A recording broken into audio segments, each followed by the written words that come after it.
Walking around Siteki, I happened to go past a school where I could hear Christmas carols being sung, so I went inside to see what was happening. Singing Christmas carols, and you have a play about the birth of Christ, and you also have a poem, and you will listen to them doing it. Okay. Yeah.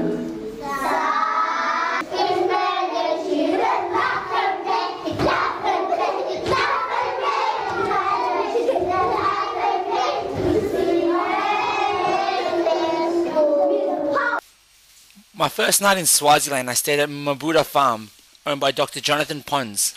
He happened to be the only eye surgeon in the whole country, so the next day I spent watching him perform pinhole surgery on 12 patients, sometimes 2 at a time. Most of the operations were completely free of charge, and he was somewhat the Robin Hood of Swaziland. 1 in 4 Swazi people are infected with HIV. Everybody knows what the disease is. Some people know somebody who's infected with it. On that Thursday, I came face to face with the virus for the first time when I followed the home-based clinic of Siteki Good Shepherd Hospital for a day and saw its crippling effect on rural communities in Swaziland. I'm in the car with Yolandi, Jan and Rita, and we're following Kathleen, who's taking us on the home-based care for the day. What area are we in, do you know? Not sure, just out of Siteki. Out of Siteki. So we're going to the real rural areas of Swaziland where people don't have access to healthcare. Basically the homestays. People living in Siteki are more like the town kind of people, and this is the homestays.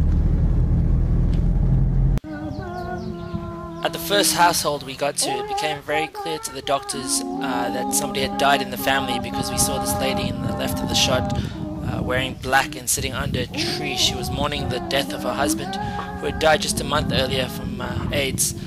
Then there's another girl sitting in the middle of the doctors all wearing lab coats on the right, and she was also diagnosed with HIV. She was just 14 years old.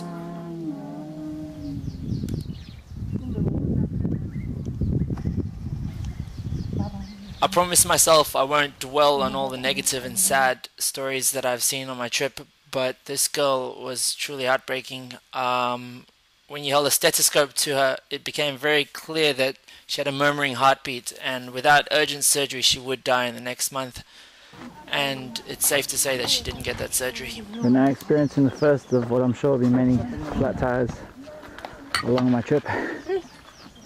Before we get it dirty, Eid is like Christmas for a Muslim, and it fell in the first week of my trip. Fortunately, I met a group of Indian boys from the state of Gujarat, which is actually where I'm originally from in India.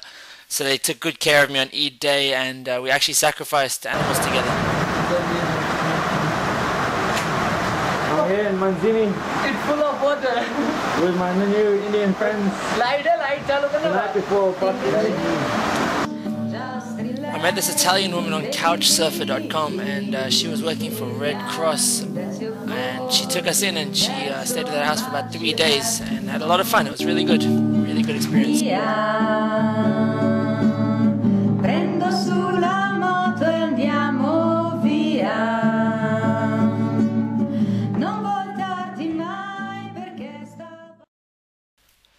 Swaziland is a tiny country. They have just under 1 million people. I found it to be very poor but also very peaceful. They are often criticized for being the last absolute monarchy, but I think with that they've maintained very strong cultures and traditions.